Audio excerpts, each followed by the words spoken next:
expulsé du mariage de ma fille, pour avoir protégé ma maison, j'ai préparé une réponse inattendue, plongé dans cette histoire bouleversante de trahison et de revanche. Abonnez-vous pour plus de récits captivants. Au mariage de ma fille. Elle m'a chassé pour avoir refusé de lui donner ma maison, mais Dans ma maison, sur une rue calme de Grasse, il y a toujours deux choses, des souvenirs et des chats, souvent plus de ces derniers. Ce matin, Eben, mon chat britannique de race, a décidé que le rebord de la fenêtre, donnant sur le jardin de lavande, était l'endroit idéal pour montrer son mécontentement royal envers le petit déjeuner. Il s'est assis, la queue majestueusement enroulée autour des pattes, mais lançant ce regard signifiant « Madeleine, tu sais que la nourriture doit être fraîche. » Je te comprends parfaitement. Vieux garçon. Aïe, j'ai dit, le grattant derrière l'oreille. Mais, tu sais, à 63 ans, on commence à saisir la différence entre frais et juste bon. Et parfois, il faut l'accepter. Le chat a cligné des yeux avec dignité, comme s'il condescendait à mes réflexions philosophiques, sautant du rebord. Une minute plus tard, il léchait sa patte dans le salon où 8 de ses congénères s'étalaient sur les canapés, fauteuils, couchettes spéciales. Mon petit empire poilu commençait avec une seule chatte enceinte, Princesse, un cadeau d'Étienne pour notre 15e anniversaire de mariage. L'élevage bleu de Provence n'est pas devenu ma vie tout de suite. D'abord, un simple passe-temps, une manière d'occuper mes mains, mon esprit, après des quarts stressants, à mon ancien travail à l'agence des impôts de Grasse. Étienne plaisantait, disant qu'avec ma ténacité, mon caractère de principe, j'aurais dû être procureur, pas auditrice. Mais ces qualités m'ont finalement aidé à transformer mon hobby en une entreprise respectée. Mes chats, à poils courts britanniques, sont parmi les plus racés de la région Provence. Je tiens leur pédigree avec la même minutie que mes anciennes déclarations fiscales. Étienne et moi avons construit notre maison dans les années 1970, une demeure spacieuse à 2 étages, avec un grand jardin, une magnifique véranda. Quand nous l'avons achetée il y a 37 ans, elle semblait immense pour un jeune couple. Avec le temps, chaque coin s'est rempli de vie. Notre fille, Camille, a grandi dans la chambre du fond. Le garage est devenu l'atelier d'Étienne, où il créait ses chefs-d'œuvre de menuiserie après sa mort il y a 5 ans. Un jardin d'enfants pour chats. Je suis entrée dans la cuisine, où j'avais 2 grands bols d'eau, 3 de nourriture. Malgré les stéréotypes sur les dames aux chats, je garde ma maison impeccable. Un élevage, ce n'est pas seulement de l'amour, mais aussi une affaire. Mes clients doivent voir que leurs futurs animaux grandissent dans des conditions irréprochables. J'ai soupiré, regardant l'horloge. C'était un dimanche matin. J'avais fini mon ménage matinal. Nous sommes des créatures étranges. Les femmes de plus de 60 ans, nous dormons de moins en moins, mais accomplissons de plus en plus. Camille et son fiancé devaient arriver dans 1 heure. La nouvelle suscitait en moi des sentiments mitigés, jouis pour ma fille. Légère perplexité. Camille m'a toujours semblé trop indépendante pour le mariage. À l'école, elle était de celles qui voulaient devenir présidente, pas se marier. À l'université, elle étudiait l'économie avec un zèle tel qu'Étienne et moi plaisantions, disant qu'elle deviendrait riche ou déclencherait une révolution. Finalement, elle a choisi une carrière en marketing. À en juger par ses récits, assez réussis. Ses visites à la maison se faisaient plus rares, ses appels plus courts. Mais j'essayais de ne pas le remarquer. Après tout, je lui avais appris à être indépendante. Puis, il y a 1 mois, un appel en pleine nuit. Une voix excitée a dit « Maman, je me marie. Il s'appelle Antoine. Je veux que tu le rencontres. » Depuis, j'ai vu mon futur gendre 2 fois. Un déjeuner rapide, un dîner familial en leur honneur. Antoine Bergère était impressionnant, grande, avec cette assurance dans ses mouvements propres aux hommes habitués à obtenir ce qu'ils veulent. Il travaillait dans l'immobilier, parlait beaucoup de quartiers prometteurs, d'investissements, de valeurs marchandes. Camille le regardait avec une admiration qui me rendait légèrement méfiante. Ma fille déterminée, à l'esprit critique, s'était soudain transformée en poupée acquiescente. La sonnette a retenti 15 minutes avant l'heure. J'ai ajusté mon pantalon, lissé ma blouse, allant ouvrir, repoussant mécaniquement un chaton curieux avec le pied. « Maman !» Camille m'a enlacé avec une émotion inhabituelle. Derrière elle, Antoine, particulièrement élégant aujourd'hui dans un costume gris clair. Madame Lefebvre, il a tendu la main, puis, changeant d'avis, s'est penché, m'embrassant sur la joue. « Ah, vous êtes magnifique. Votre maison est tout simplement splendide. » Son regard a balayé le couloir, puis la porte ouverte du salon, comme s'il évaluait chaque détail. Quelque chose dans ce regard m'a crispé, mais j'ai repoussé ce sentiment. Entrez. J'ai préparé du thé, un gâteau. Camille, tu te souviens où sont les assiettes? Aide-moi, s'il te plaît. Pendant que ma fille dressait la table et qu'Antoine regardait le salon, j'ai sorti ma tarte aux myrtilles. Une recette de ma mère. Camille pouvait en manger la moitié d'un coup quand elle était petite. Je me demandais si elle s'en souvenait. Alors, c'est ici que vivent vos célèbres chats. Antoine se tenait à la porte vitrée menant à la nurserie. Impressionnant. Combien en avez-vous maintenant? 12 adultes, 6 chaitans. J'ai mis la bouilloire. Sont 2 portées. Une encore très jeune, tous de race avec papier. Bien sûr, je ne pouvais cacher une pointe de fierté. J'ai l'un des plus anciens élevages britanniques de Provence. Chaque chat a un pedigree complet, des dossiers médicaux. Et combien coûte un de ces spécimens? Antoine s'est tourné vers moi avec un sourire légèrement désagréable. Ça dépend de la classe. AIG haussait les épaules, évasive. Il semblait inapproprié de discuter finances avec quelqu'un qui n'achetait pas. Ma mère a remporté des concours nationaux. A interjeté Camille, posant les assiettes. Ces chats peuvent valoir plusieurs milliers d'euros. Plusieurs milliers pour un chat.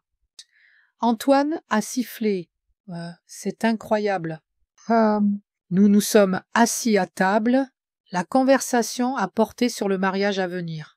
Prévu dans un club de campagne en périphérie de Grasse, nous voulons quelque chose d'élégant, mais pas trop fastueux, a dit Camille, et j'ai remarqué combien « nous » apparaissait souvent dans son discours.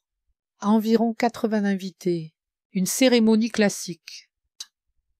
Ça semble merveilleux. AIG sourit, coupant une part de tarte. Et la lune de miel. Ah, oh, nous planifions un voyage en Europe. Antoine a couvert la main de Camille. Italie, France, peut-être Suisse. J'ai toujours voulu lui montrer les Alpes. Desplein impressionnance. J'ai siroté mon thé, réprimant une légère inquiétude. Et où prévoyez-vous de vivre après le mariage?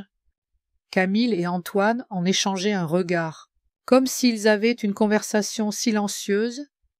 En fait, maman, a commencé Camille, avec le ton qu'elle prenait à l'école pour demander plus d'argent de poche. Nous allions en parler. Quelque chose dans son ton m'a rendue méfiante. Nous pensions, a-t-elle continué, que ce serait idéal si nous pouvions vivre ici. J'ai failli m'étouffer avec mon thé. Ici, dans ma maison, dans la maison familiale, a corrigé Antoine doucement. Camille y a grandi. C'est un endroit merveilleux pour fonder une famille.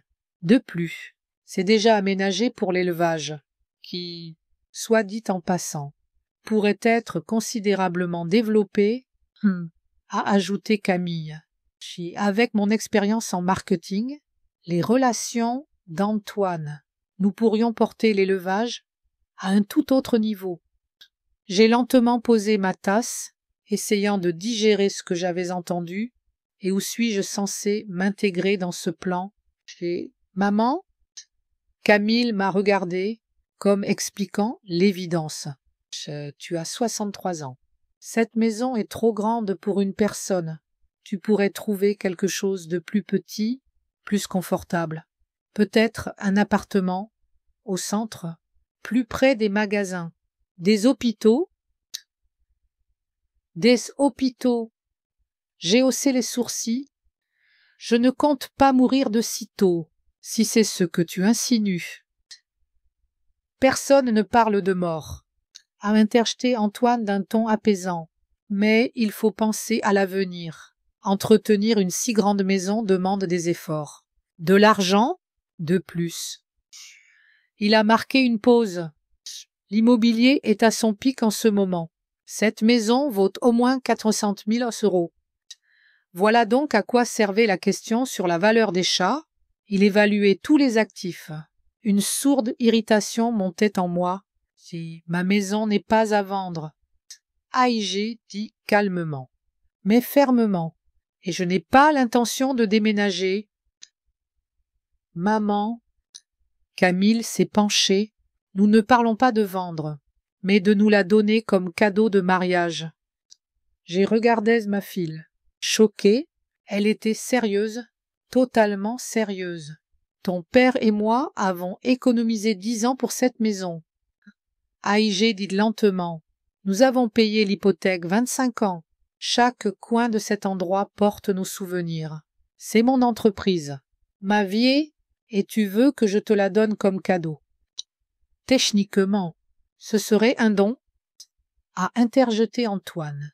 Les avantages fiscaux sont plus favorables ainsi. Je l'ai regardé, et quelque chose dans mon expression l'a fait taire, qui est de plus. A ajouté Camille, moins assurée. C'est une tradition familiale. Grand-mère vous a donné sa maison à toi et papa quand vous êtes mariés. Quoi? J'étais complètement confuse. Ça, de quoi parles-tu? Mes parents ne nous ont jamais donné la maison, nous l'avons achetée nous-mêmes, sou par sou. Camille a cligné des yeux. Mais tu as dit... Je n'ai jamais dit ça. AIG secouait la tête. Un lourd silence s'est installé, rompu seulement par le ronronnement d'ébène. Sentant la tension, il a sauté sur mes genoux, comme pour me soutenir. En tout cas, Antoine s'est éclairci la gorge. Mais nous pensons que ce serait une décision sensée. Vous seriez libéré du fardeau d'une grande maison, et nous pourrions continuer l'entreprise familiale. Je n'ai aucune intention de me libérer de ma maison ou de mon entreprise. AIG répondit, ma voix plus froide. Ce n'est pas discutable. Maman, il faut penser à l'avenir. A commencé Camille avec ce ton de son adolescence, mêlant condescendance et irritation. Tu ne peux pas vivre seul avec des chats éternellement. Que se passera-t-il dans 5 ans, 10 ans? Qui s'occupera de toi? Je me suis bien occupé de moi ces 5 dernières années. AIG dit, caressant ébène, puisant de l'assurance dans son ronronnement, et je compte continuer. Madeleine, a dit Antoine, m'appelant par mon prénom pour la première fois. Je comprends ce que vous ressentez, mais pensez au côté pratique. Vous aurez des petits-enfants. Ne voulez-vous pas qu'ils grandissent dans cette belle maison, comme Camille? Des enfants. J'ai regardé ma fille. Elle n'avait jamais parlé de vouloir des enfants. Au contraire, elle soulignait toujours que sa carrière était plus importante. Nous planifions une grande famille. Camille a souri. mais son sourire n'atteignait pas ses yeux. Au moins 3 enfants. Je sentais que la conversation allait où elle n'aurait pas dû, comme s'ils essayaient de me coincer avec un chantage émotionnel. Je serai heureuse de voir mes petits-enfants dans ma maison aussi souvent que vous viendrez. Aïgé dit, insistant sur « viendrez ». Maintenant, revenons au mariage. J'aimerais savoir comment aider avec les préparatifs. Camille semblait déçue. Antoine légèrement agacé, mais la conversation s'est tournée vers des sujets neutres. L'atmosphère restait tendue jusqu'à la fin de leur visite. Quand ils sont partis, je me suis assise dans mon fauteuil préféré, entourée de chats, qui, sentant mon état, se sont rassemblés autour de moi comme un groupe de soutien poilu. C'était quoi? Les amis. Leur ai-je demandé? Ma propre fille pense-t-elle vraiment pouvoir arriver et exiger ma maison? Et Ben a sauté sur l'accoudoir, me fixant de ses yeux ambrés comme pour dire « Es-tu surprise ?» J'ai soupiré, perdu dans mes pensées. Quelque chose me disait que cette conversation n'était que le début, et à en juger par la façon dont Antoine regardait ma maison, dont il parlait si facilement de sa valeur. Cette histoire ne faisait que commencer. Une pensée désagréable m'a traversée, et s'il parlait du testament, j'ai repoussé l'idée, allant vérifier les chatons. Après tout, la vie continue, et mes protégés poilus avaient besoin de moi, quelles que soient les idées étranges surgies dans la tête de ma fille. Une semaine après la visite de Camille et Antoine, j'évitais délibérément de parler à ma fille.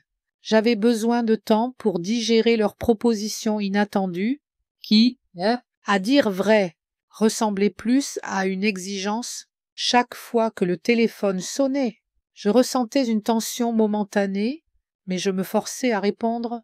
Après tout, j'étais une adulte, pas une adolescente fuyant les problèmes. Finalement, c'est Camille qui a proposé un dîner familial pour discuter calmement. J'ai accepté, décidant qu'il n'y avait aucun intérêt à repousser l'inévitable. Toute la journée avant leur arrivée, j'étais nerveuse, même Pivoine, la plus calme de mes chattes, miaulait, perplexe, alors que j'essuyais la table de cuisine déjà propre pour la 4e fois. Oui, je suis nerveuse. Aïgé admis à la chatte, qui me regardait avec une inquiétude évidente. Mais c'est normal. Les conversations sur l'argent, la propriété, se passent rarement bien, même entre proches. J'avais prévu un menu simple, mais élégant, pour les rôtis au romarin, gratine de pommes de terre, salade à la mozzarella.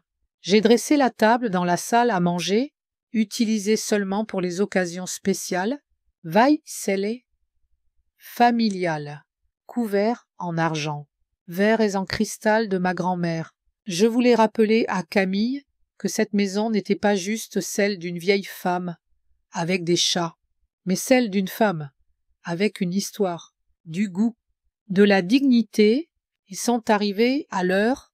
Camille portait une robe bleu foncé stricte, soulignant son côté professionnel. Antoine, impeccable comme toujours, a apporté un vin coûteux, un bouquet de lys, mes fleurs préférées. En temps normal, j'aurais apprécié le geste, mais aujourd'hui, il semblait calculé. « Ah, maman, tu t'es surpassée, ça », a dit Camille, regardant la table avec une approbation évidente. « C'est comme autrefois. J'ai fait de mon mieux. » Aïgé sourit, prenant le bouquet d'Antoine. « Entrez, asseyez-vous, tout est prêt. » La première demi-heure du dîner s'est passée dans des tentatives maladroites de garder la conversation neutre. Camille parlait de son dernier projet au travail. Antoine du marché immobilier de Grasse, moi des chatons récemment nés. Nous savions tous que c'était une prélude à la discussion principale. Mais personne n'osait commencer. Enfin, quand j'ai apporté le dessert, la tarte aux myrtilles que Camille adorait enfant, Antoine s'est éclairci la gorge, posant son verre de vin. Mais Madeleine, a-t-il commencé avec ce ton particulier des gens prêts à aller au fond des choses? Nous voudrions revenir sur notre conversation à propos de la maison. Je comprends que ce n'est pas un sujet facile. Mais regardons la situation rationnellement. J'ai hoché la tête. Le laissant continuer, mieux valait tout entendre d'un coup. Vous vivez seul, dans une maison de 4 chambres, avec un grand terrain.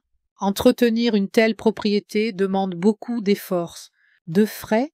Avec l'âge, ce fardeau ne fera qu'augmenter. En même temps, Camille et moi avons besoin d'espace pour fonder une famille. De plus, l'élevage que vous avez créé a un énorme potentiel d'expansion, mais il demande une nouvelle énergie, de nouvelles idées. J'aime ma maison, a-i-j'ai répondu calmement. Et mon élevage, ce ne sont pas des fardeaux, c'est ma vie, mon plaisir. Maman, a interjeté Camille. Antoine a étudié le marché immobilier au centre-ville. Il y a de superbes appartements dans des complexes neufs, avec ascenseur, sécurité 24 heures, magasin au rez-de-chaussée. Tu pourrais vivre bien plus confortablement. Et mes chasses? J'ai haussé un sourcil. 12 animaux, adultes de race, ne tiendront pas dans un appartement, sans parler des chatons.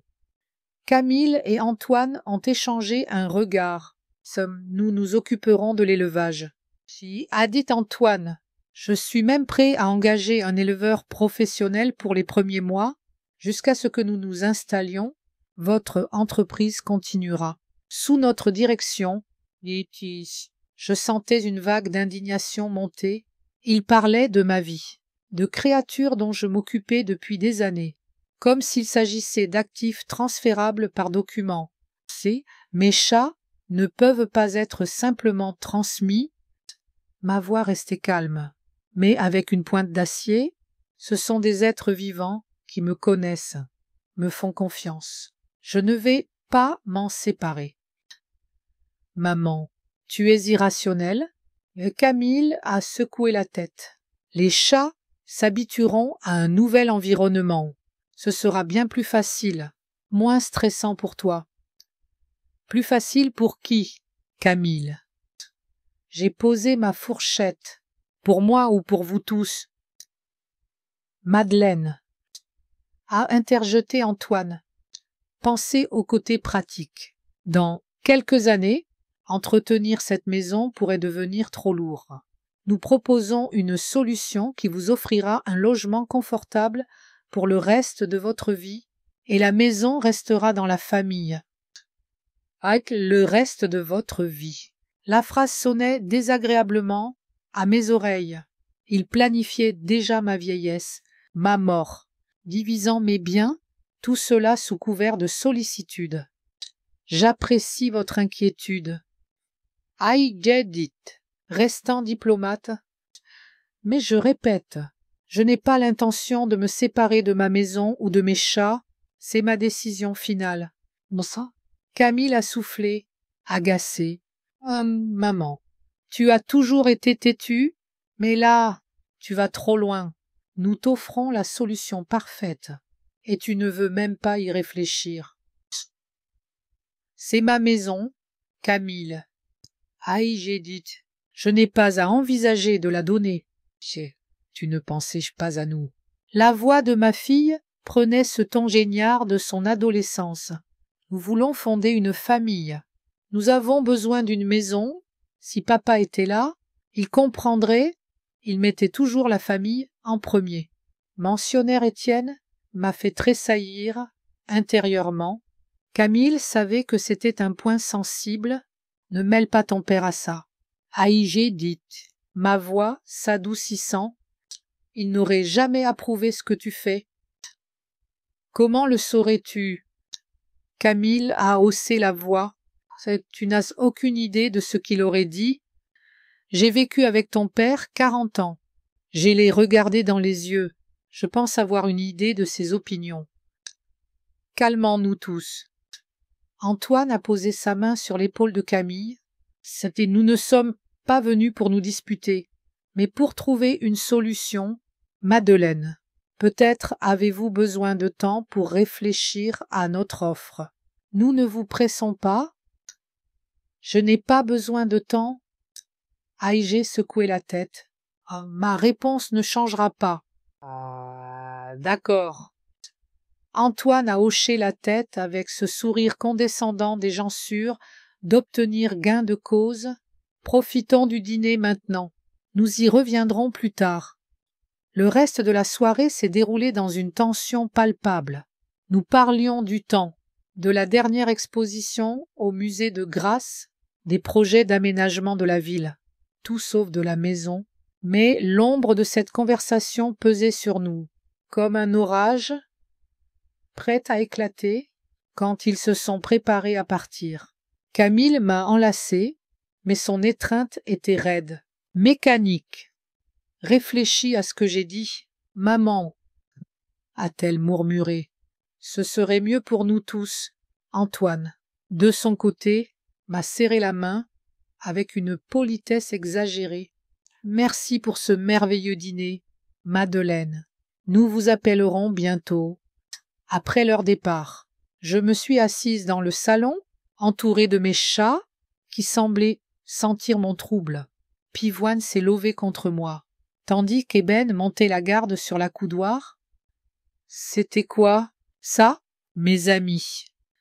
Leur ai-je demandé, comme s'ils pouvaient répondre, ma propre fille pense-t-elle vraiment pouvoir arriver et exiger ma maison? Ébène m'a fixé de ses yeux ambrés, comme pour dire « Tu es surprise ». J'ai soupiré, caressant doucement Pivoine. Mes pensées tourbillonnaient.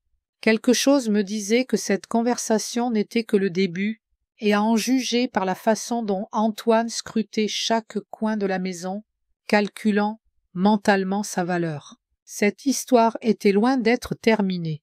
Une pensée désagréable m'a traversée, et s'il parlait déjà de mon testament, j'ai repoussé cette idée, me levant pour vérifier les chatons dans leur nurserie, leurs petits corps chauds, leur miaulement aigu me ramenait à la réalité, à ce qui comptait vraiment. Faites-vous, au moins, vous ne me demandez pas de déménager. Aïgé murmurait, en ajustant une couverture autour d'un chaton lilas, la vie continuait, et mes protégés poilus avaient besoin de moi. Quelles que soient les idées qui germaient dans la tête de ma fille, les jours suivants, j'ai essayé de me concentrer sur mon travail, sur les routines quotidiennes de l'élevage bleu de Provence. Mais la tension restait, comme une note discordante dans une mélodie familière. Chaque sonnerie de téléphone me faisait sursauter, anticipant un nouvel appel de Camille. Et ils sont venus, presque quotidiennement. Au début, elle utilisait un ton raisonnable, presque professionnel. « Maman, pense à l'avenir. Cette maison est trop grande pour une seule personne. Tu pourrais vivre plus près du centre, dans un endroit moderne, avec moins de soucis. » Quand cela ne fonctionnait pas, elle passait à des arguments plus personnels. Tu as toujours dit que la famille était la chose la plus importante. Pourquoi ne peux-tu pas faire ça pour moi? Ces mots me blessaient, non pas parce qu'ils étaient injustes, mais parce qu'ils contenaient une part de vérité déformée. J'avais toujours mis la famille en premier, mais cela signifiait-il que je devais abandonner ma vie, mes souvenirs, tout ce qui faisait de moi celle que j'étais? Une semaine après cette visite, Camille a intensifié ses efforts. Elle m'envoyait des messages avec des brochures d'appartements dans des résidences pour seniors à Grasse, des articles sur les avantages d'une vie sans entretien.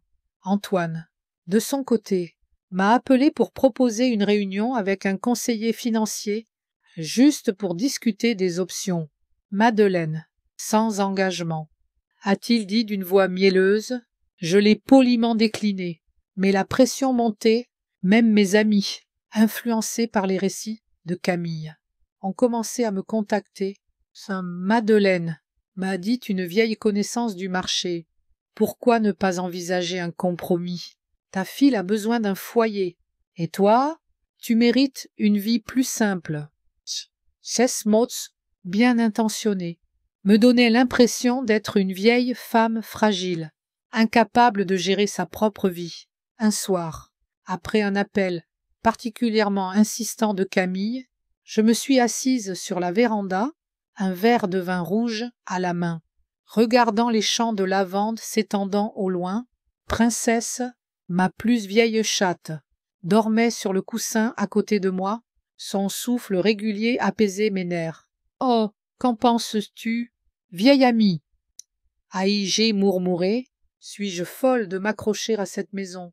La princesse a ouvert un œil, me regardant avec une sagesse silencieuse, comme pour dire « Chum, c'est ton royaume, ne le cède pas. » Le lendemain, une conversation avec Hélène Martin, une cliente fidèle et agente immobilière à temps partiel, a tout changé. Alors que nous discutions des chatons de la dernière portée, j'ai mentionné Antoine, espérant glaner des informations. « Antoine Berger », a-t-elle répété, surprise. « Oh non !» Madeleine, tout le monde à Grasse parle de lui. Il a des ennuis, une affaire immobilière qui a mal tourné, des clients mécontents, un procès en cours. Il risque de perdre sa licence. Mon cœur s'est accéléré. Un procès? Oui. A-t-elle confirmé. Il a vendu des terrains à des investisseurs sans révéler des problèmes de conformité. Maintenant, il doit rembourser des sommes importantes. Disons que sa réputation est en lambeaux. Cette information confirmait mes soupçons. L'insistance d'Antoine pour obtenir ma maison n'était pas une question de nid familial, mais un moyen désespéré de régler ses dettes. Camille, pour une raison que je ne comprenais pas encore, semblait prête à soutenir son plan. Même au prix de notre relation, 2 jours plus tard, une invitation à déjeuner avec Camille, et Antoine m'a donné l'occasion d'en apprendre davantage. Ils l'ont présenté comme une tentative de compromis, mais je savais qu'il s'agissait d'une nouvelle offensive, arrivée tôt au Jasmin, un restaurant élégant au cœur de Grasse. J'ai pris une table près de la fenêtre. Je les ai vus entrer, absorbés par une dispute animée. Ignorant ma présence, Camille gesticulait.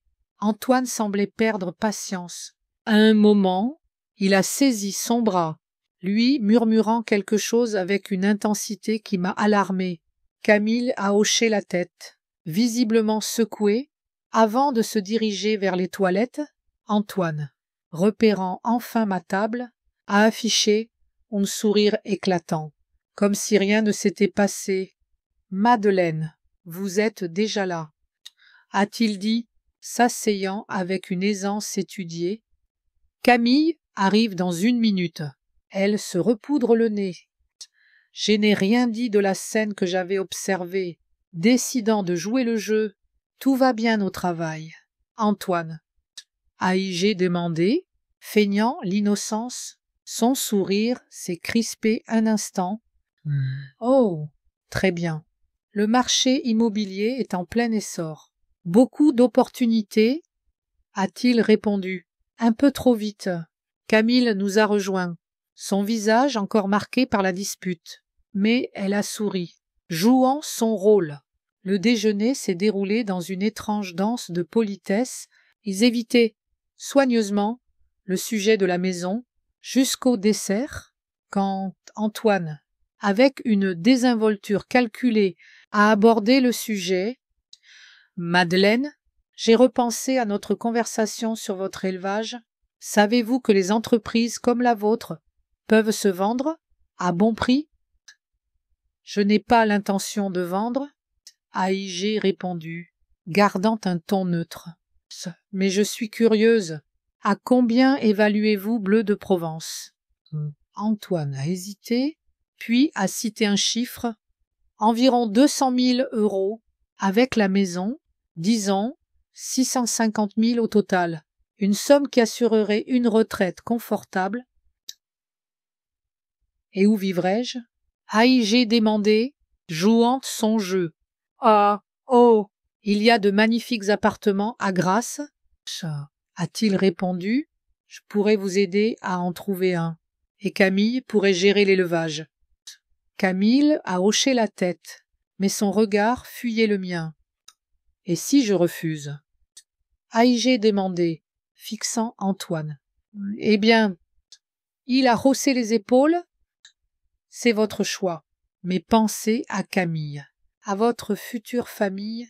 Ne voulez-vous pas leur offrir le meilleur départ possible? J'ai toujours voulu le meilleur pour Camille. A.I.G. dit, regardant ma fille, mais pas au prix de ma maison, de ma vie. La conversation s'est arrêtée là, mais l'atmosphère était lourde. En partant, Camille m'a à peine regardé et Antoine m'a serré la main avec un sourire qui cachait mal son agacement. De retour chez moi, entouré du ronronnement apaisant de mes chats, j'ai pris une décision. Je ne pouvais pas continuer à esquiver, il fallait protéger ce qui m'appartenait. J'ai appelé Gaston Morel, notre avocat familial. Madeleine, a-t-il dit, sa voix chaleureuse. Quoi de neuf? Je lui ai raconté tout, la pression de Camille, les intentions d'Antoine, mes craintes sur ses motivations financières. Je veux sécuriser mon testament. A.I.G. conclut et m'assurer que ma maison, mon élevage, ne puisse pas être vendus à la légère. Gaston a écouté attentivement, puis m'a proposé un rendez-vous. Nous pouvons ajouter une clause de restriction de vente, a-t-il expliqué, pour garantir que la maison reste dans la famille, et nous protégerons aussi Bleu de Provence comme une entité légale. Le lendemain, dans son bureau à Grasse, nous avons rédigé un nouveau testament. La maison ne pourrait être vendue avant 5 ans après mon décès, et seulement si Camille y avait vécu personnellement. L'élevage était protégé par une marque déposée, empêchant tout transfert sans mon consentement explicite. En quittant le bureau, je me sentais plus légère, comme si un poids invisible avait été levé, mais la bataille n'était pas terminée. Les semaines avant le mariage, Camille a redoublé d'efforts, m'envoyant des messages quotidiens, des photos d'appartements, des articles sur les bienfaits d'une vie simplifiée. Antoine. Louis a tenté une approche plus subtile, proposant une évaluation gratuite de la maison, juste pour vous donner une idée de sa valeur. A-t-il dit, je l'ai remercié poliment, mais refusé. La tension montait à mesure que le mariage approchait. Un soir, Camille m'a appelé, sa voix tremblante. Maman, je ne comprends pas pourquoi tu fais ça, a-t-elle dit. Si papa était là, il serait de mon côté. Ton père aurait voulu que je protège ce que nous avons construit ensemble, a.I.G. répondu, et il aurait voulu que tu sois heureuse, pas que tu me forces à abandonner ma maison. Je ne te force pas, a-t-elle crié. Je te demande de penser à moi, à mon avenir. Aide le mien, Camille. A.I.G. demandait doucement, ne mérite-t-il pas d'être considéré? Elle a raccroché, et pour la première fois, j'ai senti une fissure dans ma détermination. Étais-je trop dure, trop attachée à des choses matérielles? Comme elle le disait, le jeudi, veille du délai qu'elle m'avait fixé, j'ai pris une décision, j'irais au mariage, mais je ne signerais rien. Si Camille mettait son ultimatum à exécution, m'interdisant d'assister, ce serait son choix, un choix qu'elle regretterait un jour. J'espérais, j'ai composé son numéro, laissant un message court. Je serai au mariage. Je t'aime. En raccrochant, je me suis tournée vers Ébène, qui m'observait depuis son perchoir. Si on fait ce qu'on peut, n'est-ce pas? A.I.G. murmurait. Il a cligné des yeux, comme pour approuver. Le jour du mariage. Le ciel de grâce était d'un bleu éclatant, sans un nuage. Comme si la nature voulait célébrer, je me tenais devant le miroir, ajustant ma robée lavande. Simple, élégante, avec une broche en perles, offerte par Étienne pour notre 30e anniversaire, pas trop mal. Non, ai-je demandé à Eben, qui me regardait depuis le lit. Il a incliné la tête, signe d'approbation féline. Merci, mon ami. Aïe sourit. Veille sur la maison. Je serai de retour ce soir. Mais le mariage était à Domaine de la Lavande, un club de campagne à 20 minutes de Grasse, connu pour ses jardins de lavande soignés, sa vue magnifique sur les collines provençales. À mon arrivée, le parking était rempli de voitures, de panneaux blancs décorés de rubans, de fleurs indiquant mariage de Camille et Antoine. Malgré l'heure matinale, la chaleur se faisait sentir. J'ai marché lentement sur le chemin de gravier blanc jusqu'au bâtiment principal, sentant mon cœur s'accélérer. Des inconnus s'affairaient autour de moi. Invités, serveurs, photographes. J'ai reconnu quelques vieux amis de la famille qui m'ont salué de loin, sans s'approcher, comme s'ils sentaient la tension. La cérémonie se tenait dans le jardin, où des rangées de chaises blanches s'alignaient devant une arche décorée de fleurs fraîches et de lavande. J'ai pris place au 3e rang, seul. Les parents d'Antoine, Isabelle et Philippe, étaient au 1er rang. Isabelle m'a jeté un regard froid avant de murmurer quelque chose à son mari. Une douce musique a commencé. Antoine, un costume sombre, impeccable, a pris place sous l'archet. Son visage exprimait confiance, anticipation. Il n'a pas regardé dans ma direction, bien qu'il ait dû me voir entrer, quand Camille est apparue dans une robe blanche à haute, en dentelle élégant. Un murmure d'admiration a parcouru les invités. Elle était magnifique, grindue, mincée, tête haute, menée à l'autel par le frère d'Antoine, remplaçant le père absent. Mon cœur s'est serré. Étienne aurait dû être là, guidant sa fille dans une nouvelle vie, en passant mon rang. Le regard de Camille a croisé le mien un instant, quelque chose a brillé dans ses yeux, pas de la colère, mais un mélange complexe d'émotions que je ne pouvais déchiffrer, puis elle a regardé devant, vers Antoine qui l'attendait. La cérémonie était belle, traditionnelle, échange de vœux, d'alliances, un baiser tendre sous les applaudissements. Je regardais tout cela, comme à travers une vitre, me sentant étrangement détachée. Ma fille se mariait, et j'étais là comme une étrangère, ne partageant pas son bonheur, ne faisant pas partie de ce jour important. Après la cérémonie, les invités ont été conviés à la salle de banquet du club, de longues tables, ornées de nappes blanches, d'arrangements floraux formaient un P au centre, une table pour les jeunes mariés et leurs parents. À ma surprise, j'étais placé loin de la table principale, près de parents éloignés d'Antoine que je connaissais peu, une humiliation délibérée, mais j'ai décidé de ne pas montrer ma blessure. J'ai échangé des politesses avec mes voisins de table, souriant quand l'étiquette l'exigeait, mais intérieurement, la tension grandissait. Les toasts ont commencé, les amis des mariés se levaient, racontant des anecdotes amusantes. Souhaitant bonheur, prospérité. Isabelle et Philippe ont donné un discours guindé sur les traditions familiales, l'importance d'une famille solide. Personne ne m'a demandé de dire quelques mots. Une autre petite pique. Quand le champagne a été servi pour le toast principal, Antoine s'est levé, verre en main, la salle s'est tuée. « Chers amis, famille », a-t-il commencé de sa voix chaleureuse, aujourd'hui est un jour spécial, non seulement pour moi et Camille, mais pour tous nos proches. C'est un jour où deux familles s'unissent, où une nouvelle histoire commence. Il parlait avec éloquence, cette assurance qui le distinguait. Les invités écoutaient attentivement, hochant parfois la tête, souriant. « Je veux remercier mes parents, » a continué Antoine, pour leur soutien, leur sagesse.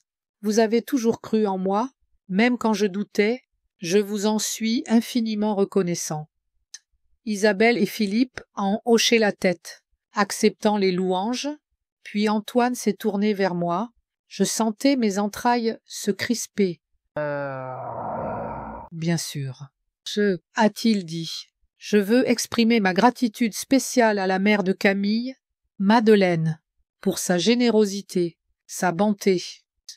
Un murmure d'approbation a parcouru la salle. Plusieurs invités se sont tournés vers moi, souriantes. C'est Madeleine. Antoine a levé son verre vers moi.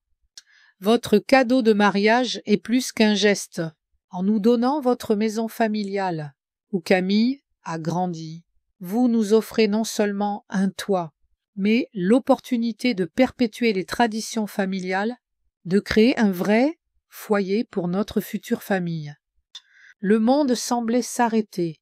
Je sentais le sang affluer à mes joues, mon cœur battant à tout rompre. Des dizaines d'yeux me fixaient, surpris, approbateurs, admiratifs. Ils ignoraient que c'était un mensonge, que je n'avais jamais accepté de donner ma maison, que Antoine m'avait publiquement mise dans une position où je devais sourire, accepter des remerciements pour quelque chose que je n'avais pas fait, ou provoquer un scandale en réfutant ses paroles. C'est un grand honneur pour nous, a continué Antoine, semblant ignorer mon état, de préserver, d'améliorer ce que vous avez créé pendant des années. Votre élevage trouvera une nouvelle vie, vos traditions seront perpétuées. Camille, assise à côté, fixée droit devant, son visage tendu, ses doigts serrant le verre si fort qu'il semblait sur le point de se briser. C'est à Madeleine. Antoine a levé son verre plus haut, à sa générosité, son amour maternel. À Madeleine, entreprit les invités, levant leurs verres. Je restais figé. En moi, une tempête d'émotions, colère, humiliation, méfiance.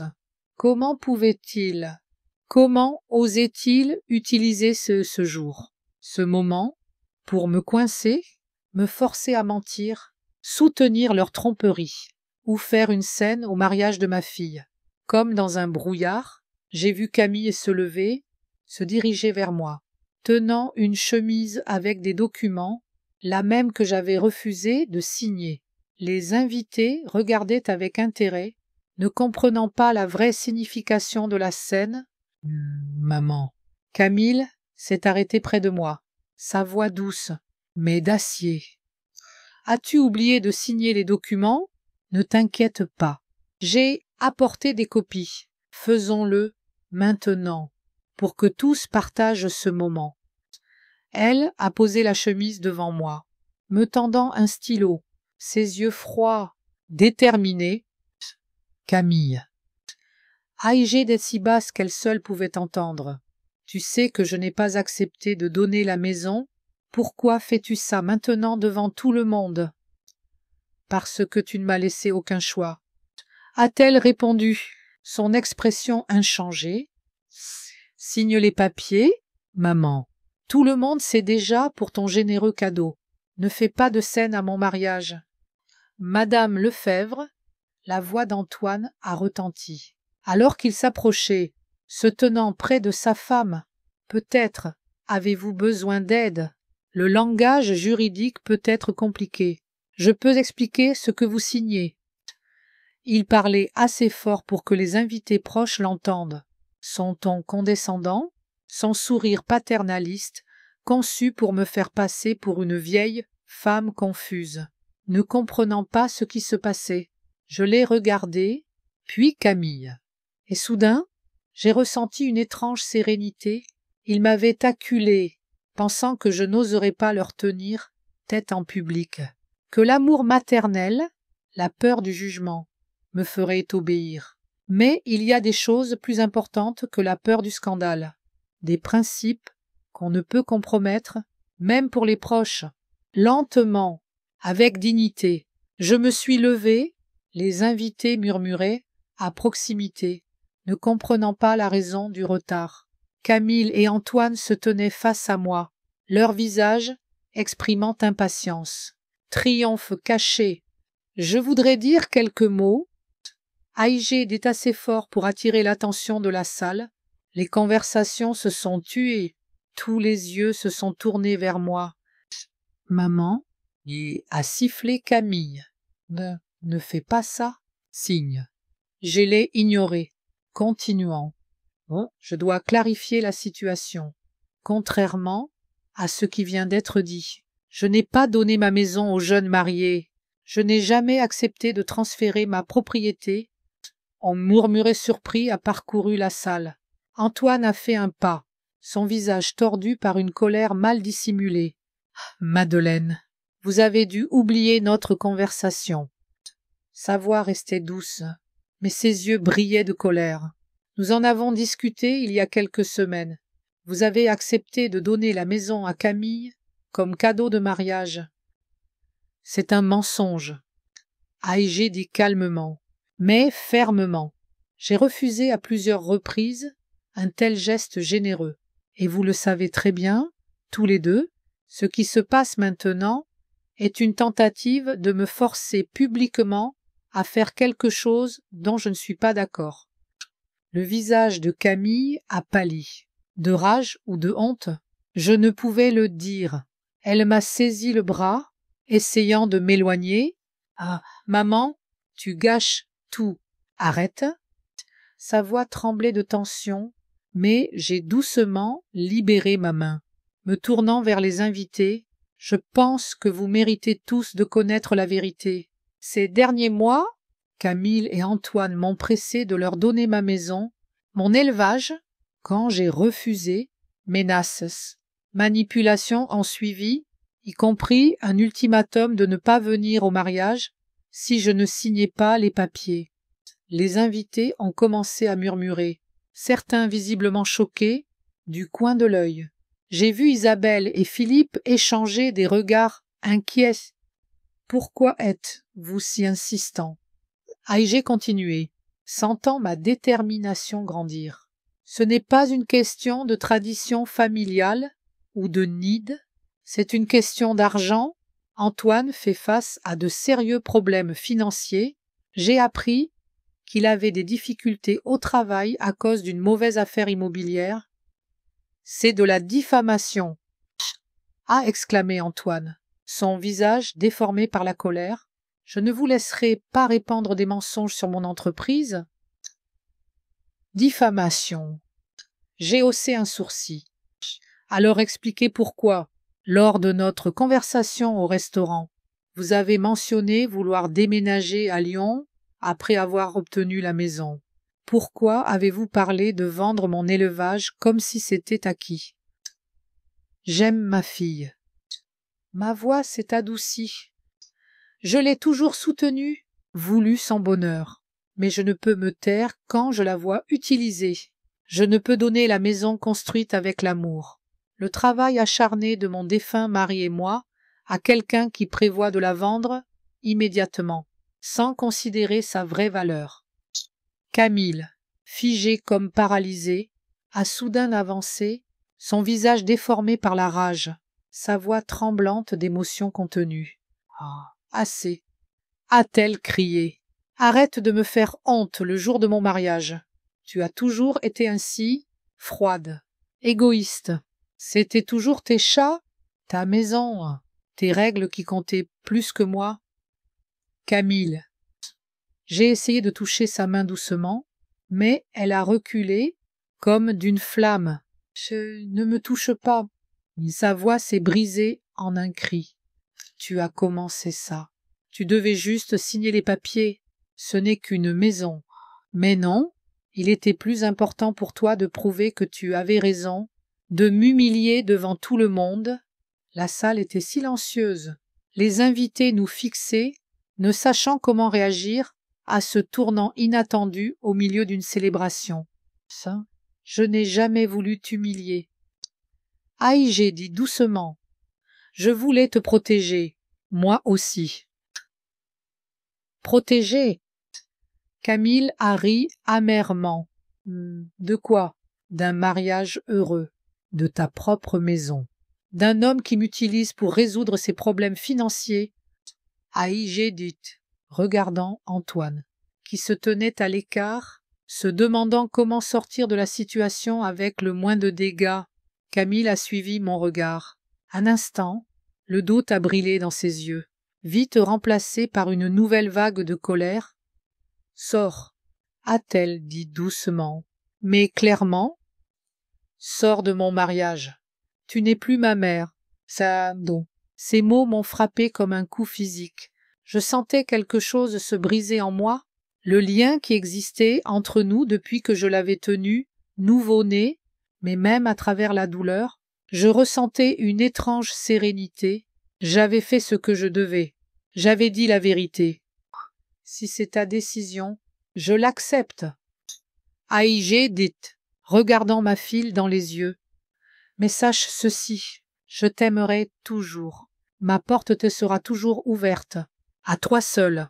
Cette dernière allusion n'a pas échappé aux invités, certains regardant Antoine avec méfiance.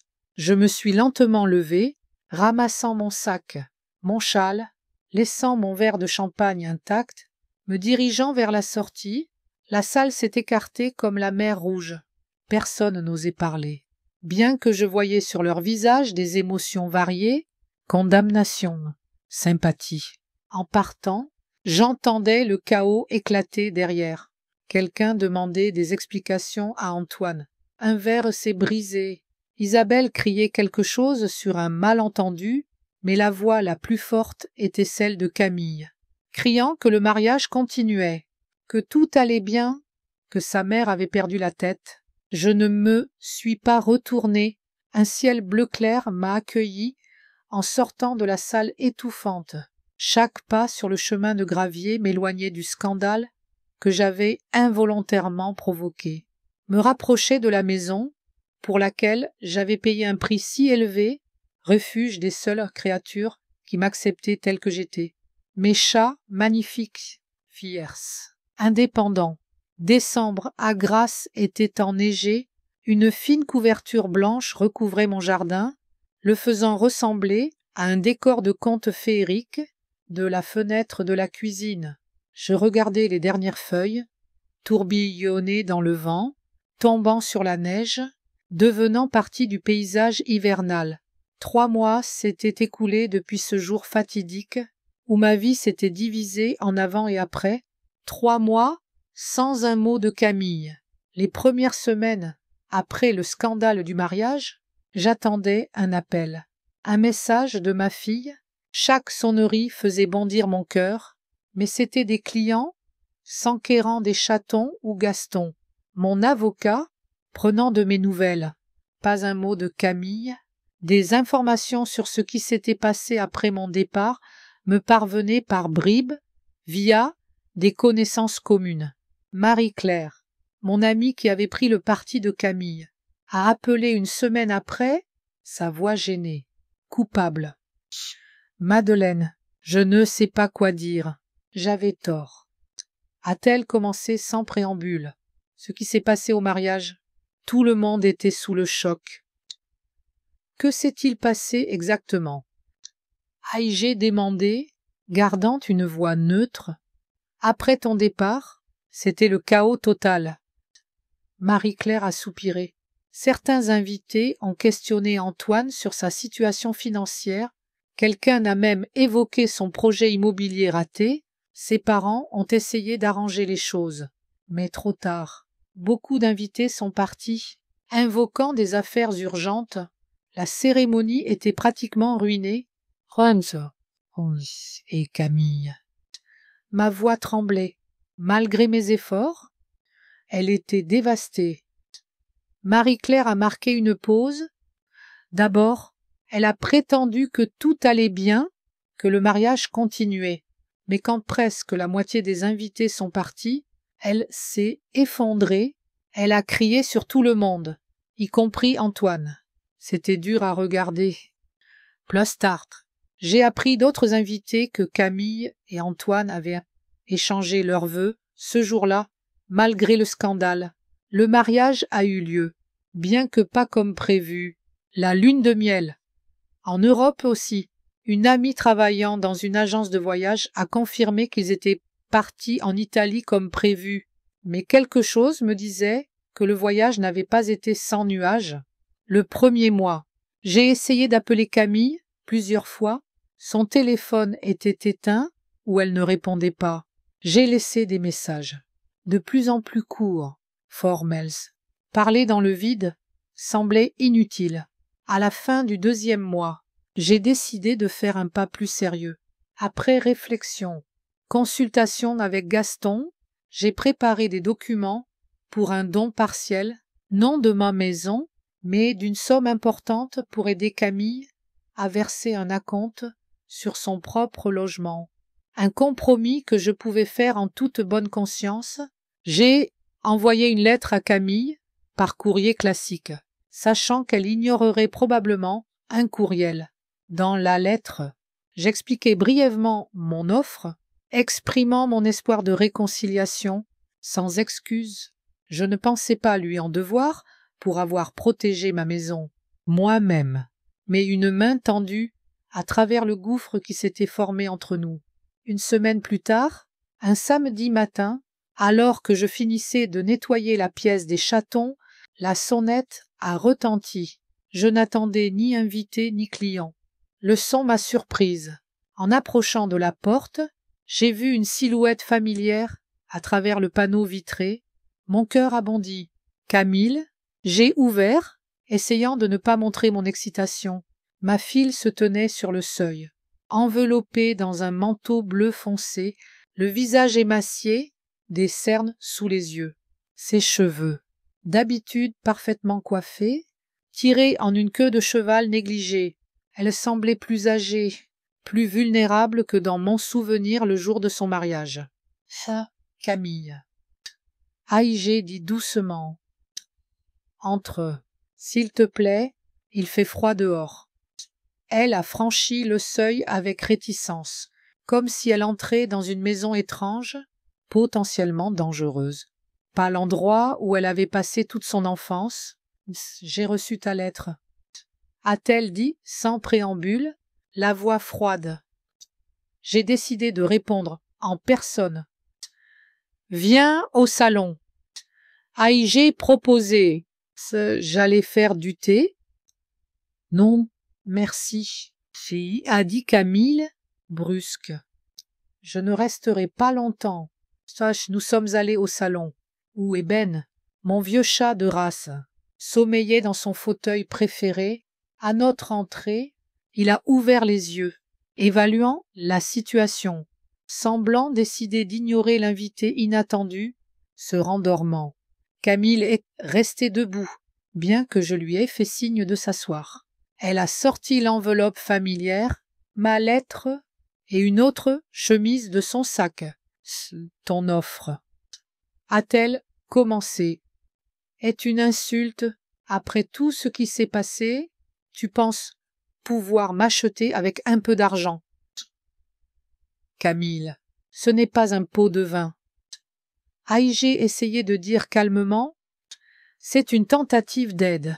Je sais combien il est important pour toi d'avoir ton propre logement. Je suis prête à t'y aider, mais pas au détriment de ma maison. Ta maison. Sa voix a monté d'une octave, mais tu n'as toujours pensé qu'à toi, ta maison, tes chats, ton confort, et ma vie, que tu as détruite. J'ai détruit ta vie. Je ne pouvais cacher ma surprise, en ne laissant pas Antoine nous utiliser toutes les deux. Antoine m'aimait, a exclamé Camille, mais avec une incertitude dans la voix. Il se souciait de notre avenir. De ton avenir ou de résoudre ses problèmes financiers? Ai-je demandé doucement, sans accusation. Qui n'ose pas. Camille a serré les poings, n'ose pas le dénigrer. n'ose pas prétendre savoir ce qu'il y avait entre nous. J'ai décidé de ne pas insister. Mon cœur de mère sentait que la colère de Camille masquait une profonde douleur. Je ne voulais pas ajouter à sa souffrance. Je n'essaye de dénigrer personne. Aïgé dit doucement: « Je veux juste que tu sois heureuse, Camille, et si tu as besoin de mon aide pour y parvenir, je suis prête à la donner, dans la mesure du raisonnable. » Dans la mesure du raisonnable. A-t-elle ri amèrement? Sais-tu ce qui s'est passé après ce mariage? Nous avons été condamnés, tous nos amis, collègues, tout le monde nous regardait comme des fraudeurs, grâce à toi et ton discours public. Je n'ai dit que la vérité.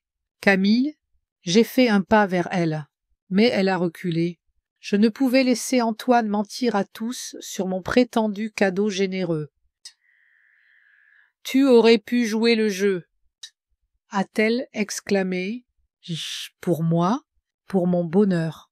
Et ensuite, nous aurions pu discuter en privé. Jouer le jeu de la tromperie, j'ai secoué la tête. Ça n'aurait pas résolu le problème, juste retardé l'inévitable. De plus, je ne pouvais te laisser lier ta vie à un homme qui commençait par un mensonge. Seul, Camille a secoué la tête violemment, comme pour chasser mes mots. Tu ne comprends pas. Sa voix tremblait. Tu penses m'avoir protégée, mais tu as tout ruiné. Sais-tu ce qu'a fait Antoine?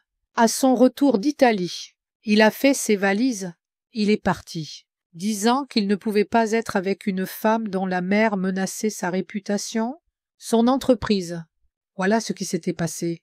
Antoine l'avait quitté dès qu'il avait réalisé que le plan de la maison avait échoué, exactement ce que je craignais. Mais l'entendre confirmé par ma fille était douloureux. Camille, je suis désolée que tu souffres. Aïgé dit sincèrement, mais s'il t'aimait vraiment, il ne serait pas parti à cause de ma maison. Il est parti à cause du scandale, de la honte, de ce que tu as fait à notre mariage. A-t-elle haussé la voix, mais Eben, contrairement à son habitude, continuait de sommeiller, ouvrant occasionnellement les yeux pour vérifier la situation. « Mais non, Camille. » J'ai secoué la tête. « Yes, il est parti parce que son plan n'a pas marché. S'il t'aimait vraiment, aucun scandale ne l'aurait fait partir. »« Tu ne sais pas, » a crié Camille. « Tu ne m'as jamais comprise, tu as toujours pensé mieux savoir. Et maintenant que ma vie est ruinée, tu m'offres une aumône. » Elle a saisi la chemise avec les documents, l'agitant devant mon visage. « Penses-tu que cet argent réparera quoi que ce soit? » Ce n'est pas de la charité, Camille. Aïe, dit, ma voix restant calme, bien que je souffrais intérieurement, c'est un désir sincère d'aider. Si tu ne veux pas l'accepter, je comprendrai. Tu ne peux même pas admettre ta faute. Elle a jeté la chemise à mon visage. Les documents se sont éparpillés sur le sol, certains près du fauteuil d'ébène, qui les a suivis d'un regard paresseux. « Ah, tu as ruiné ma vie, et maintenant, tu essaies d'acheter le pardon. » Camille, je suis désolée pour ta douleur, mais je ne regrette pas de t'avoir dit la vérité. J'ai commencé à ramasser les papiers. Tu peux être en colère maintenant, je le comprends, mais un jour, j'espère que tu verras que je l'ai fait par amour pour toi. Amour. Elle a ri, un rire plein d'amertume. Et l'amour ne ruine pas la vie des autres. L'amour ne met pas une maison au-dessus du bien-être de sa propre fille. Camille, je me suis redressée, la regardant dans les yeux. La maison n'a rien à voir là-dedans. Il s'agit de vérité, de respect de soi, de ne pas laisser les autres te manipuler, toi ou tes proches. Tu sais quoi? Camille a reculé, comme pour partir. Je ne te considère plus comme ma mère. Tu es morte pour moi le jour du mariage. Ces mots m'ont frappé plus fort que n'importe quelle douleur physique. Je sentais quelque chose se briser en moi. Le lien existant depuis que je l'avais tenu nouveau-né, si c'est ta décision, je l'accepte. Aïgé dit doucement. Mais sache ceci, je t'aimerai toujours. Ma porte te sera toujours ouverte. Je n'ai besoin ni de ton amour, ni de ta porte ouverte, a dit Camille, se dirigeant vers la sortie. Adieu, Madeleine. Elle est partie, claquant la porte bruyamment. Je restais au milieu du salon, entouré de documents éparpillés, avec un sentiment de vide qui semblait ne jamais partir. Eben s'est enfin levé, s'étirant, s'approchant de moi, frottant doucement ma main avec sa tête, comme pour dire « C'est bon, tout va bien, Les mois suivants ont passé dans un flou. Je me suis plongé dans mon travail à l'élevage, comme si m'occuper des chats pouvait combler le vide dans mon cœur. Je n'avais aucune nouvelle de Camille, bien que j'apprenais parfois des choses par des connaissances communes. Il s'avérait qu'Antoine ne l'avait pas juste quitté. Il avait été arrêté pour fraude.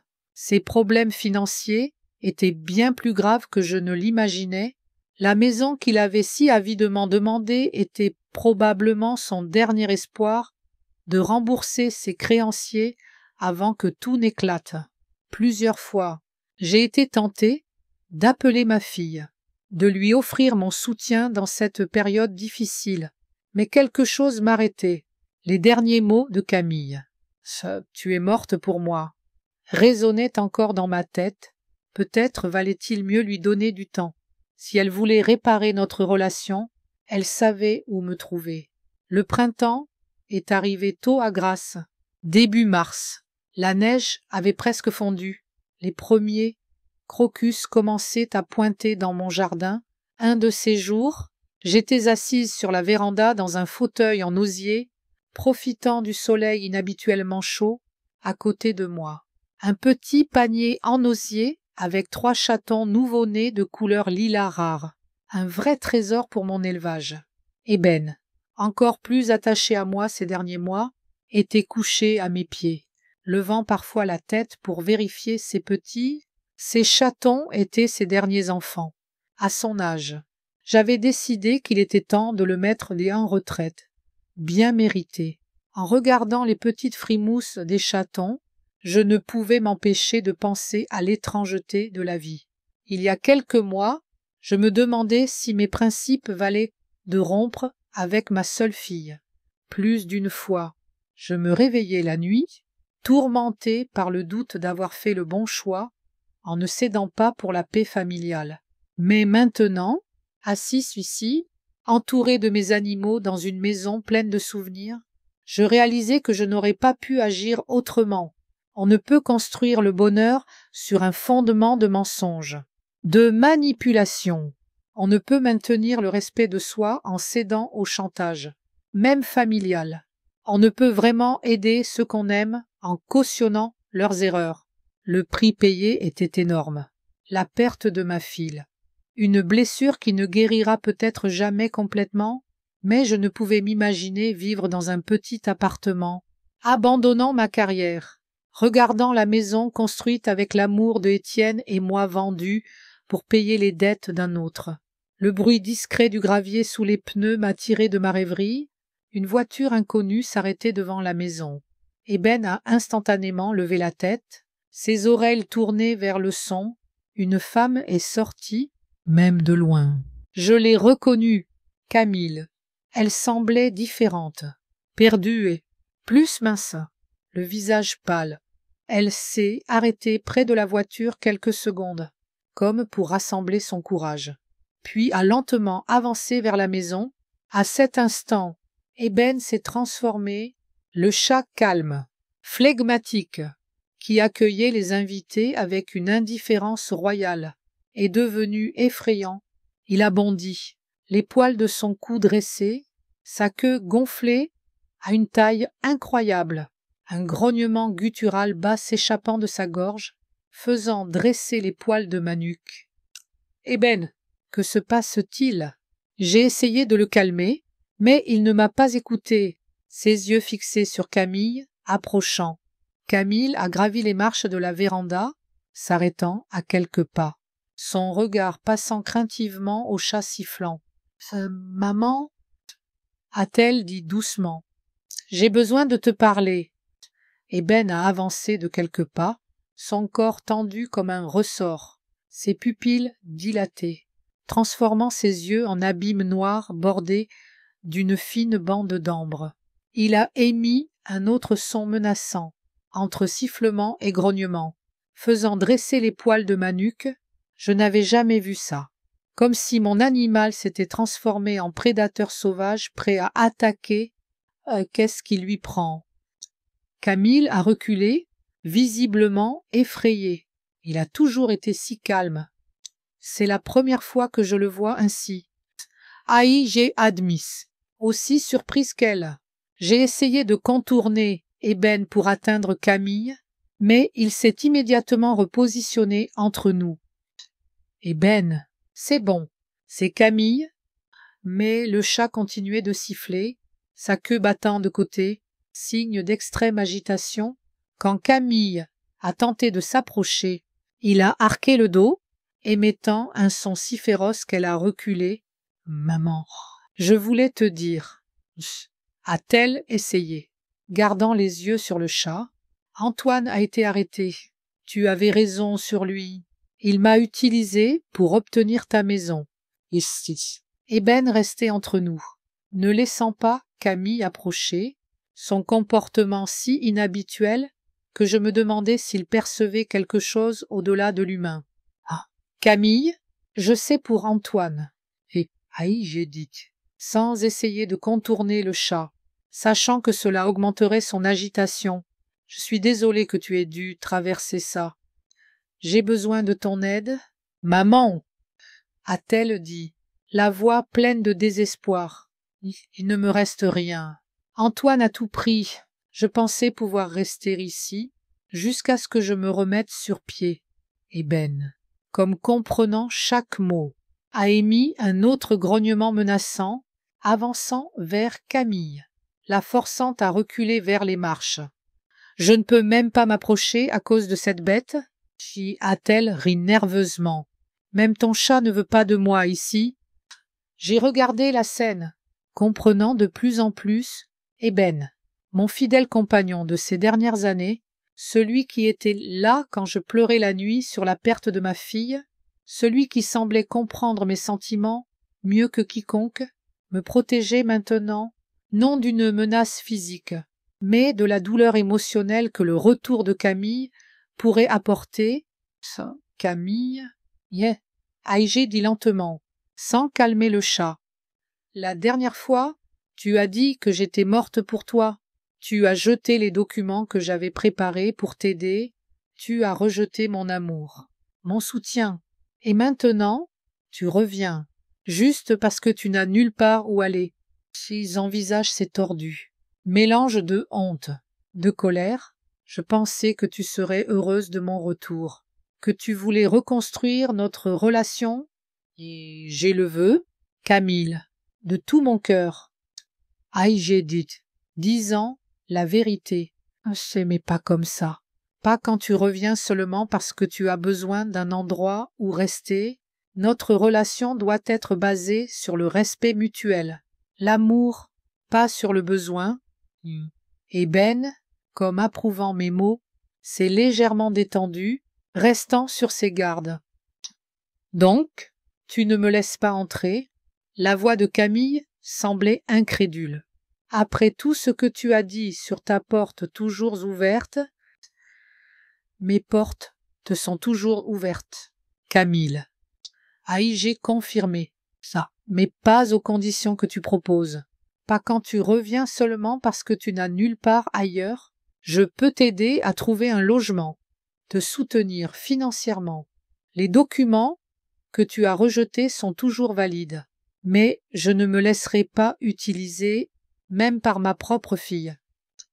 Camille est restée là, réfléchissant à mes mots, son visage reflétant une lutte d'émotions, colère, honté, désespoir. Donc, tu es comme lui, a-t-elle enfin dit. Tout se résume à des conditions, à un calcul froid.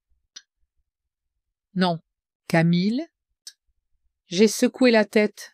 Il s'agit de respect de soi, de ne pas permettre aux autres de t'utiliser, même ceux que tu aimes le plus au monde. Silence. Elle m'a regardé longuement, puis a détourné les yeux vers Eben, toujours entre nous, prêt à passer des menaces à l'action. Adieu, maman, a-t-elle enfin dit, sans colère, juste de l'épuisement. Peut-être une lueur de compréhension, peut-être reviendrai-je un jour. Quand je serai prête, j'attendrai. Aïgé dit sincèrement, mais ne reviens pas pour la maison ou l'argent. Reviens pour nous. Et elle a hoché la tête, s'est tournée, marchant lentement vers sa voiture. Seulement quand elle a disparu au coin, Eben s'est détendu, les poils de sa crinière retombant, sa queue reprenant sa forme normale. Il s'est approché, frottant doucement ma main, comme pour dire « C'est bon, tout va bien ».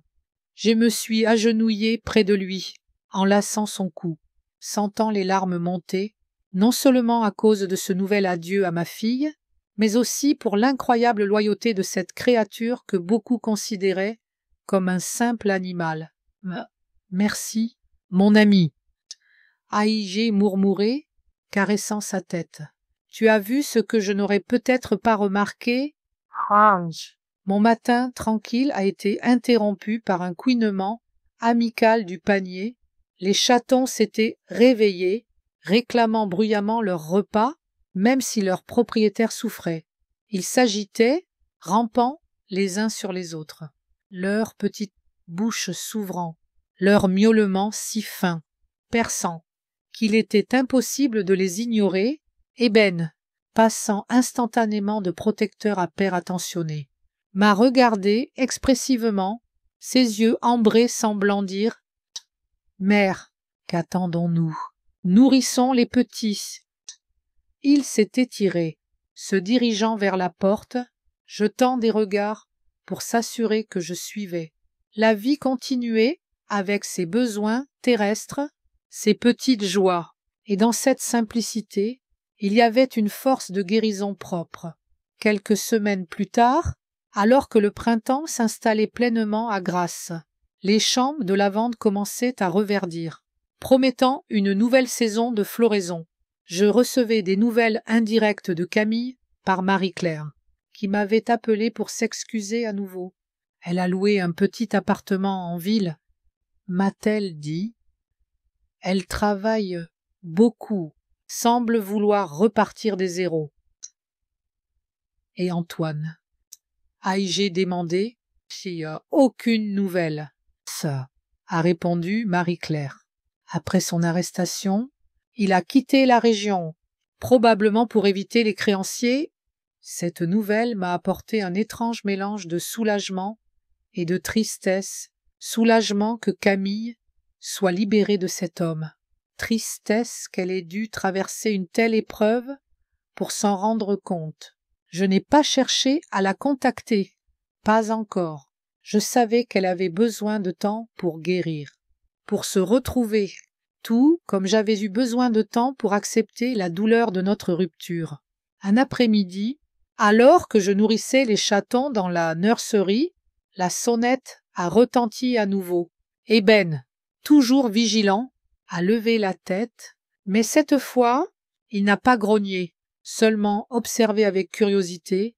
J'ai ouvert la porte, et là se tenait Camille, seule, tenant un petit bouquet de lavande. Ses yeux étaient clairs, sans la colère ou le désespoir de notre dernière rencontre. « Maman, a-t-elle dit doucement, puis-je entrer ?»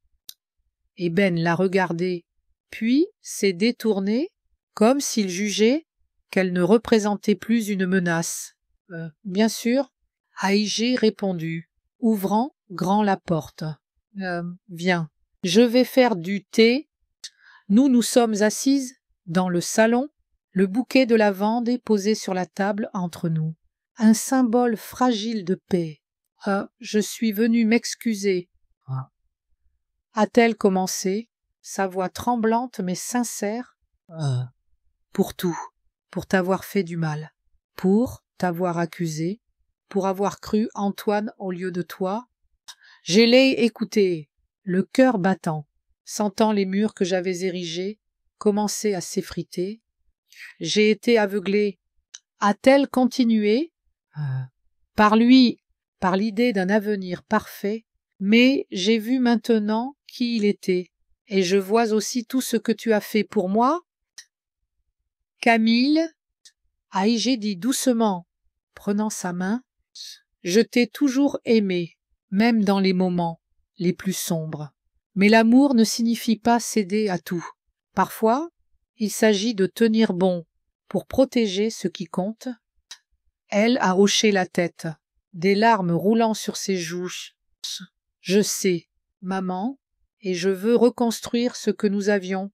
Si tu me laisses une chance, Midge. Je l'ai regardée, ma fille, si différente de la femme en colère qui m'avait rejetée, et j'ai su que, malgré la douleur, nous avions une chance de recommencer. Ah, bien sûr, j'ai dit, serrant sa main. Mais cette fois, nous le ferons avec honnêteté, avec respect. Et Ben, depuis son fauteuil, nous observait, ses yeux ambrés calmes, comme s'il approuvait cette nouvelle étape. Dehors, les champs de lavande ondulaient sous la brise printanière, un rappel que, même après les hivers les plus froids, la vie trouvait toujours un moyen de refleurir